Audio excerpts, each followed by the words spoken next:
नमस्कार साथियों, आप सभी का विश्वगुरु एकेडमी पर बहुत बहुत स्वागत है। इस वीडियो में हम मूल कर्तव्यों के बारे में पढ़ेंगे। ठीक है, तो एक हमने सीरीज़ शुरू की थी काफ़ी पहले, जिसमें हम जो इम्पॉर्टेंट टॉपिक्स हैं जहाँ से क्वेश्चन बहुत बार पूछे जाते हैं, और उसमें कुछ वीडियोस अपलोड किए थे। फिर बाद में लोगों ने रिस्पांस नहीं किया, तो फिर वो बंद कर दी थी हमने सीरीज। ठीक है, लेकिन बाद में जो कुछ नए लोग जुड़े उन्होंने कहा कि नहीं सर, ये बहुत इंपॉर्टेंट है, इसको प्लीज़ आप कंटिन्यू करिए।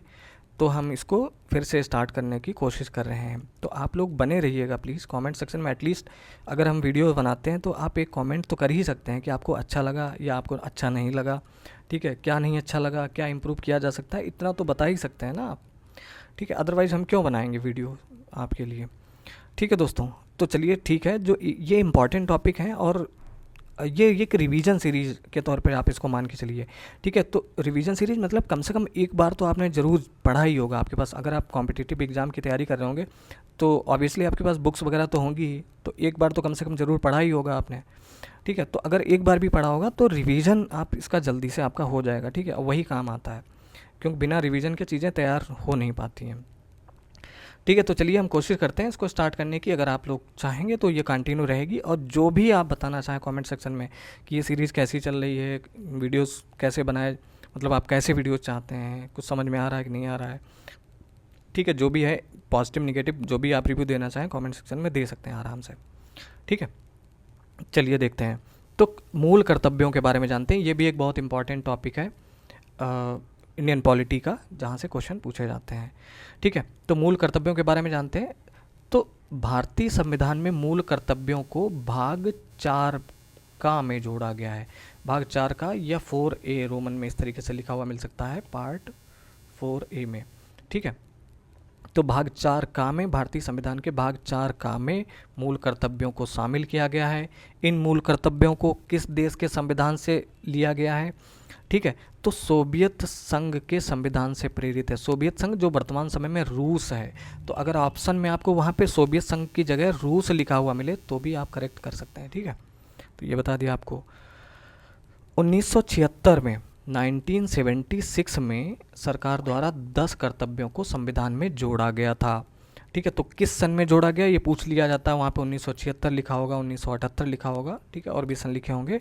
तो किस सन में जोड़ा गया? 1976 या 1976 में भारत सरकार द्वारा 10 कर्तव्यों को संविधान में जोड़ा गया। कितने कर्तव्यों को जोड़ा गया तो वहाँ पर पूछा जाएगा आपसे, तो 10 कर्तव्यों को संविधान में जोड़ा गया। एक और क्वेश्चन पूछा जाता है, किस समिति की अनुशंसा पर इन कर्तव्यों को जोड़ा गया था? तो सरदार, ये याद रखिए, सरदार स्वर्ण सिंह समिति की अनुशंसा पर, यानी अनुशंसा मतलब सिफारिश पर। ठीक है, 42वें संविधान संशोधन द्वारा, 42वें संविधान संशोधन द्वारा इन 10 कर्तव्यों को संविधान में जोड़ा गया था। ठीक है, तो ये बात आपको यहाँ तक याद हो गई। ठीक है, क्या क्या याद हो गया? कि भाग 4 काम में शामिल हैं मूल कर्तव्य, कहाँ से लिए गए? रूस से लिए गए। कब कब शामिल किया गया? 1976 में 42वें संविधान संशोधन के द्वारा सरदार स्वर्ण सिंह समिति की अनुशंसा पर। ठीक है, 10 मूल कर्तव्यों को जोड़ा गया। चलिए ठीक है, वर्तमान समय में 11 मूल कर्तव्य हैं, तो 11वां कब जोड़ा गया? 86वें संविधान संशोधन के द्वारा, जो कि सन 2002 में जोड़ा गया था, 11वां मूल कर्तव्य। ठीक है, तो वो 11वां क्या है, बाकी सब 10 क्या है, वो सब देखते हैं हम लोग। तो 11 मूल कर्तव्य, ये 11 के 11 सारे ही मूल कर्तव्य भाग, जैसा कि मैंने आपको बताया, 4 का में है, 4 का में, और किस अनुच्छेद में है? अनुच्छेद 51A में है। 51A लिखा हुआ मिल सकता है, या 51 का मिला का जो है लिखा हुआ आपको मिल सकता है। ठीक है, पार्ट 4 51A, आर्टिकल 51 ये, या भाग 4 का अनुच्छेद 51 का में 11 मूल कर्तव्य दिए गए हैं। ठीक है, तो अब एक एक करके देखते हैं, क्योंकि क्वेश्चन जो पूछा जाता है, जैसे पीसीएस का एग्ज़ाम हो गया, यूपीएससी का हो गया, या एसएससी का एग्ज़ाम हो गया, किसी भी कॉम्पिटेटिव एग्ज़ाम में क्वेश्चन अलग अलग तरीके से बना के पूछे जाते हैं। तो ये 11 मूल कर्तव्य दिए गए हैं, तो आपको इन 11 मूल कर्तव्य इनको बार बार पढ़ना, जिससे आपको याद हो जाए, एलिमिनेट कर सके वहाँ से आप ऑप्शन को। ठीक है, कि कौन सा मूल कर्तव्य निम्नलिखित में से कौन सा मूल कर्तव्य नहीं है, पूछ दिया जाएगा, तो 3 उसमें से होंगे, पहचानने होंगे, एक जो नहीं होगा वही आंसर होगा उसका। ठीक है, तो इनको चलिए देख लेते हैं। तो भारतीय संविधान का पालन करना और उसके आदर्शों का आदर करना, जैसे कि राष्ट्रगान के समय आपको उसके सम्मान में आपको खड़े होना है। ठीक है, जब भी राष्ट्रगान बजाया जा रहा हो, राष्ट्रध्वज का सम्मान करना। ठीक है, जो भी संविधान का पालन करना है और उसके आदर्शों का आदर सम्मान करना है आपको। दूसरा क्या है, स्वतंत्रता संग्राम के आदर्शों का सम्मान करना। स्वतंत्रता संग्राम में बहुत सारे आप जो हमारे व्यक्तित्व हैं, महान व्यक्तित्व, जैसे महात्मा गांधी हैं, भगत सिंह जी हैं, चंद्रशेखर आज़ाद जैसे जो महान व्यक्तित्व हैं, उनका और उनके आदर्शों का सम्मान करना है। ठीक है, दूसरा कर्तव्य हो गया। तीसरा कर्तव्य क्या है, भारत की संप्रभुता, एकता और अखंडता की रक्षा करना। तो हम जिस देश में रह रहे हैं, जिस देश के संसाधनों का उपयोग कर रहे हैं, हमको उसकी रक्षा करनी है, उसकी संप्रभुता की भी रक्षा करनी है।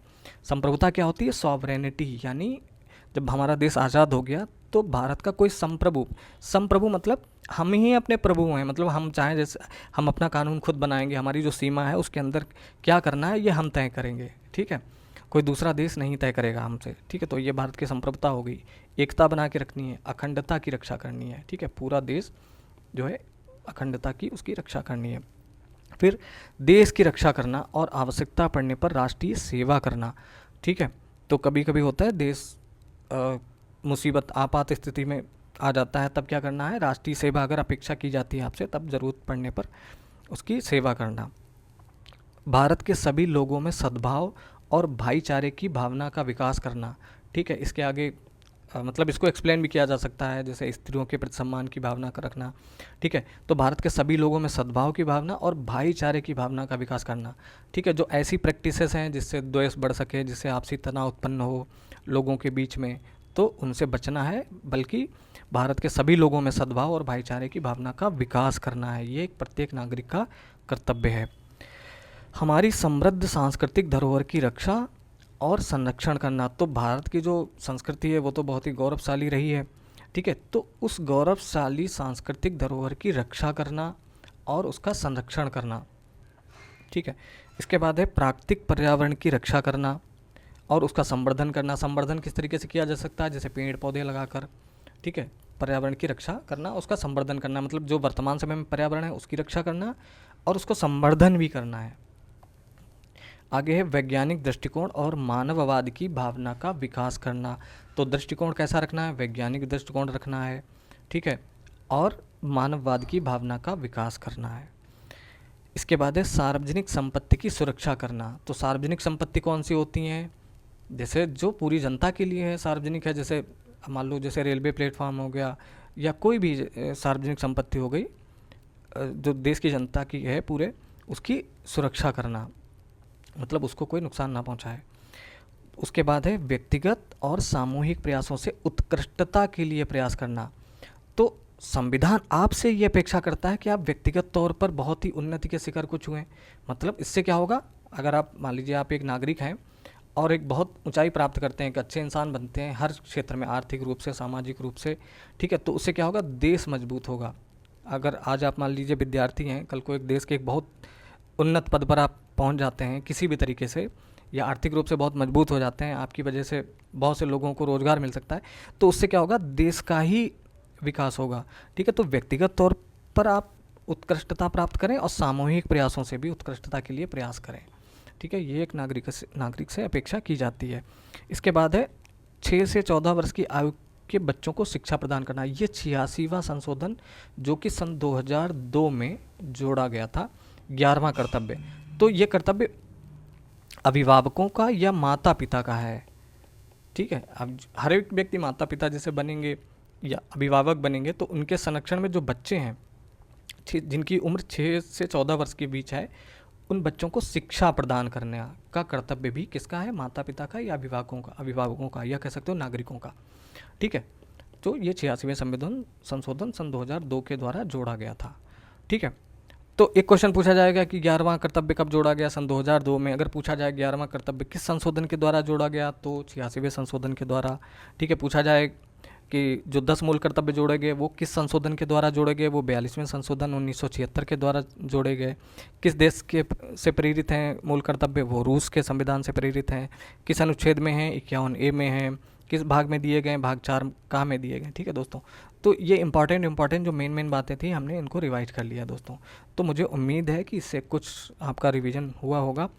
अगर आप कमेंट सेक्शन में कुछ बताना चाहते हैं, एक पॉजिटिव रिव्यू आप देना चाहते हैं, ऑनेस्ट रिव्यू, तो आप ज़रूर दे सकते हैं। इस वीडियो में इतना ही, जल्दी हम मिलेंगे, तब तक के लिए नमस्कार, जय हिंद।